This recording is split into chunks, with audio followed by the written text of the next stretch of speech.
Hey guys, I'm Thomas Wang or Zizheng Wang. And I'm Zach Nolan. In this presentation, we'll be critically examining the arguments made by Professor Leff about law economics. After a semester long of studying law of economics, we all wonder if this system is perfect or not, and today we'll see.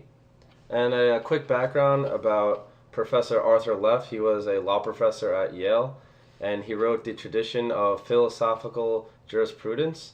And he's critiquing a book of Judge Richard Posner called Economics Analysis of Law. First, we'd like to talk about why we chose topic. Well, the very reason was because when I went online and there wasn't many topic left. Pretty much all the interesting one were already taken. This is the only one left for us. But after reading the paper written by Professor Leff, I realized that this is a very interesting idea, and to see some opposite idea from what we learned from class is very eye-opening. So our class is based on that economic analysis and models can help improve our legal system. For example, how economic analysis helps determine the fine for speeding or whether we should punish a contractor for breaking the contract and how much we should punish them. This is all something that we learn from classes.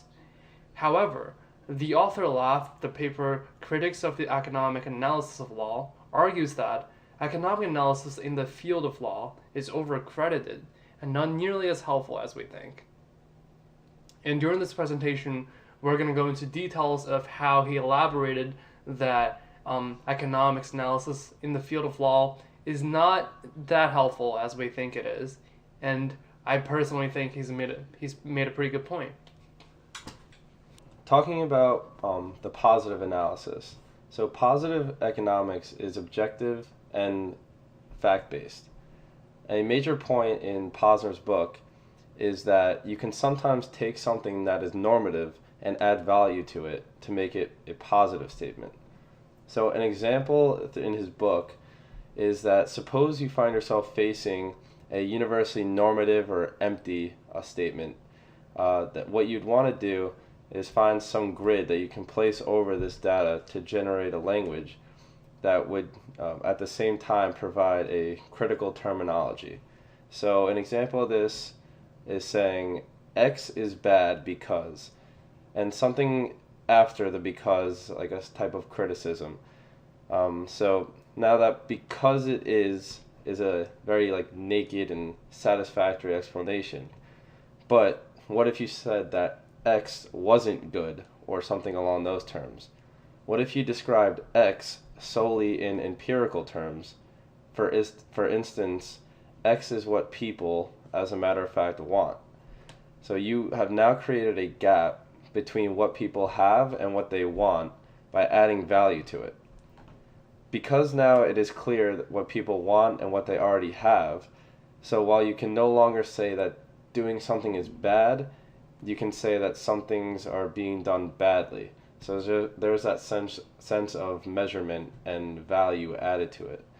So Posner talks about that you need to ask what it is people desire in order to gauge failure in obtaining those things. So you have to know what they want in order to see if what they have already is something negative or the journey to get that desired thing, whether they are reaching it or not. So again, it's just adding value. So another quote from the book is, "Man is a rational maximizer of his ends in life." So this is a positive economic statement as it can be proved or disproved by examining the means in how a person performs. An example of this is if a person works 40 hours a week, he knows he is going to get compensated for it. Everything boils down to a person's willingness to pay and willingness to accept. And in this example, a wage at his job is basically a person's willingness to accept for the time worked. And you could always tell what it is that people want by what they are purchasing and how much they buy it for. So therefore, whatever it is that people say to you, you can always get a general idea of if it's true by what they buy and what they purchase and see how much they value it at. Yeah, so you cannot say if a person has achieved state X, but he really wanted to achieve state Y, because the only test of rightness of his choices for him is the circumstances of what he actually did buy.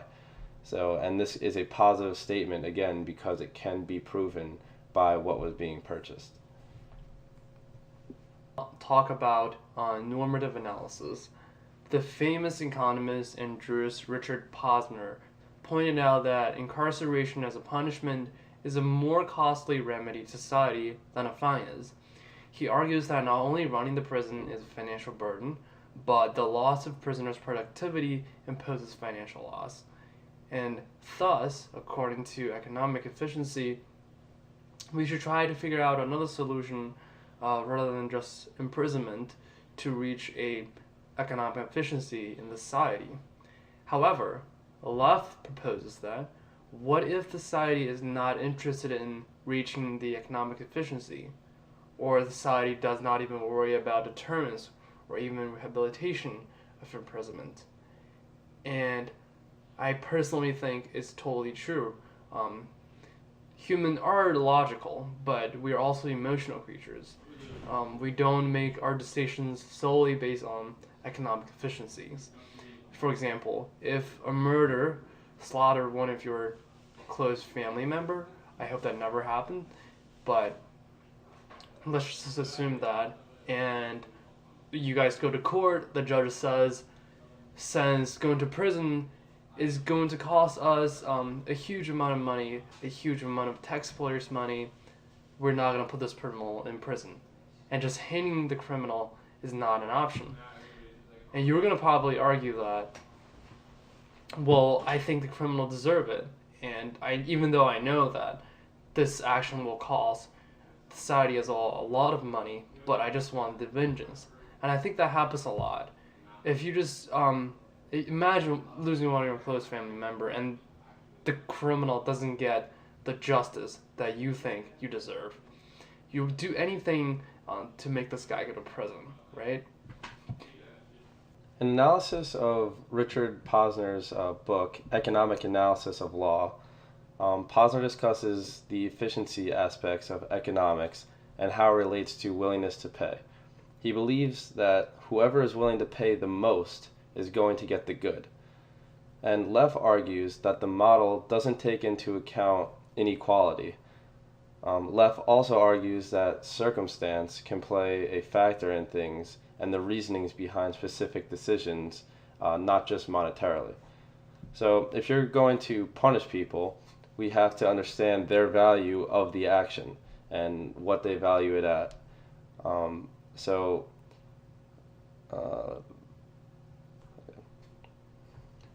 If we are going to punish people, we have to understand their value of the action and how much they are willing to pay and what they value that action at.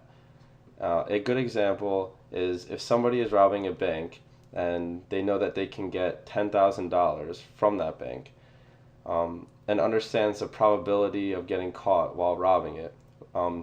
People can calculate a deterrent or a type of punishment to help them not commit the crime, because the punishment will be greater than the value that they would get out of robbing the bank. Leff argues that there are other things to take into consideration, like knowing the circumstance.